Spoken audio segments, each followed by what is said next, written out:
The Hollywood sign history begins not with fame and film, but with something far more unexpected. In late 1923, high above the Los Angeles basin, a strange glow began to draw the eyes of curious Angelinos. One by one, the letters lit up in the night, Hollywoodland, until the full name shimmered against the hillside. Few could have imagined that this peculiar advertisement for a real estate development would one day transform into one of the most powerful symbols of dreams, mystery, and Hollywood itself. The Hollywood sign history takes us back to 1923, when what was meant as a simple advertisement transformed into something far greater. Rising above Los Angeles, the glowing letters lured prospective buyers to Hollywoodland, a new housing development backed by powerful figures like General Moses Sherman and Los Angeles Times publisher Harry Chandler. The marketing campaign worked beyond anyone's imagination. What began as a real estate stunt soon became a symbol not just for one neighborhood, but for an entire city. A century later, the Hollywood sign has become Los Angeles's most enduring icon, outshining even the stars who live in its shadow. From what I can gather, it's really a symbol of hopes and dreams, explains Jeff Zarinham, chairman of the Hollywood Sign Trust. It's about the movie industry, but it's also something much deeper, about what people aspire to, whatever their hopes and dreams may be. On the day of our visit, Zarinham leads the way to the sign itself. Beyond a locked gate, we descend a muddy slope until the 9 colossal white letters tower overhead, each one standing 45 feet tall. Just 100 feet below the summit of Mount Lee, named after broadcasting pioneer Don Lee, who once transmitted signals from this very hill, the sign looms with an almost otherworldly presence. The sky is heavy with winter clouds, masking the sprawl of Los Angeles below. Yet far down the slopes, hikers weave along the trails, drawn toward the mythic landmark as though answering a call. Most people never hike this close, Zarinham notes quietly. They see it from a distance. But here, when you stand beneath it, the Hollywood sign feels different, like it's watching over the city, keeping its secrets. Up close, the Hollywood sign history reveals details invisible from afar. Zarinham points beyond the towering D, where 2 weathered wooden posts remain, ghostly reminders of the missing L from the original land suffix. Every once in a while, we'll find remnants of the old rusty metal from the first sign, he notes, fragments of a forgotten past scattered in the hillside soil.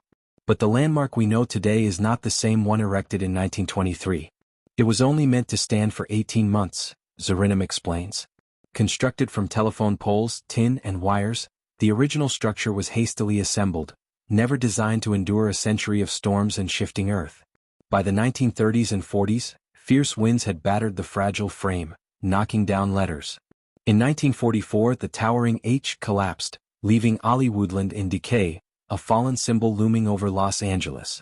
The fate of the sign shifted in 1945, when the M.H. Sherman Company donated 425 acres of Hollywoodland to the city of Los Angeles, folding the crumbling sign into Griffith Park.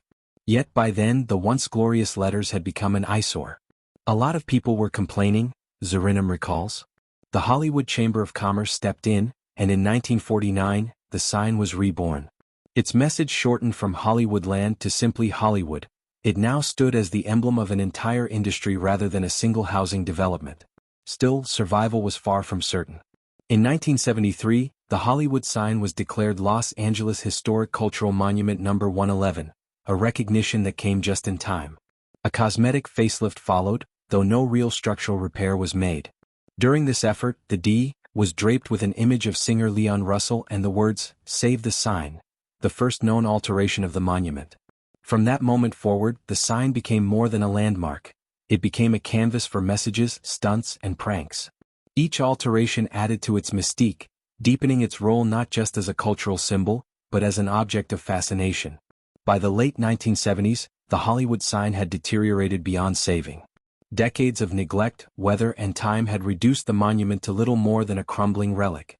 In 1978, the Hollywood Chamber of Commerce raised the funds to completely rebuild the sign, Zarinham explains. That's the sign you see here today. What now towers above Los Angeles is not the fragile structure of 1923, but a faithful replica, constructed to the exact dimensions, angles, and placement of the original. The restoration became legendary in its own right. The Chamber's Save the Sign campaign sought $250,000, and Hollywood's biggest names answered the call. Alice Cooper donated $27,700 to replace the third O, honoring his friend Groucho Marx. At the Playboy Mansion, Hugh Hefner hosted a glittering fundraiser where Andy Williams pledged another $27,700 for the W. Chamber President Jack Foreman announced that the Y would be dedicated to Hefner himself, while the cowboy icon Gene Autry stepped forward with funds for the second L. Piece by piece, star by star, the Hollywood sign was reborn.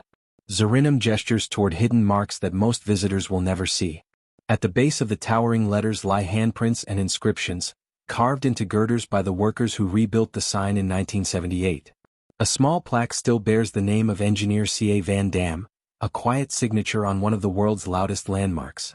Yet the public will never come close enough to witness these secrets.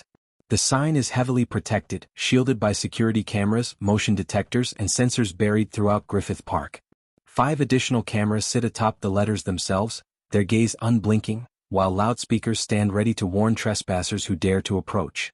The Hollywood sign may be the most recognized monument in Los Angeles, but up close, it remains a fortress of mystery. For those who long to see the Hollywood sign up close, the journey takes many paths. The Hollywood Sign Trust recommends 3 trails: the popular Mount Hollywood Trail, the Brush Canyon Trail, and the challenging Cahuenga Peak Trail, where the reward is the famous view from behind the letters themselves. Other vantage points include the Griffith Observatory and Bronson Canyon, ideal starting points with easier access and parking. And for those who cannot make the climb, the sign is always watching, streamed live 24 hours a day, through its dedicated webcam. Since 1978, the Hollywood Sign Trust has been the guardian of this landmark, maintaining both the towering letters and the rugged landscape surrounding them. From fire prevention to preservation, their work ensures that the sign endures. Most recently, in October 2022, the sign was given a deep cleaning and a fresh coat of paint, Sherwin-Williams Hollywood Sign Centennial White, a reminder of its pristine and enduring glow. Donations from the public support this ongoing preservation and even future projects, such as the newly announced Visitor Center, which promises to bring audiences closer than ever before to this enduring symbol of Los Angeles. The Hollywood sign history is more than a tale of real estate and restoration. It is a story of dreams and illusions, of decay and rebirth, of a symbol that grew larger than the city it overlooks. A century later, the Hollywood sign still commands the hills with a presence both familiar and enigmatic, forever guarding its secrets. If you enjoyed this journey through the untold history of the Hollywood sign, make sure to subscribe to History Love, your go-to YouTube channel for exploring the fascinating stories of the past.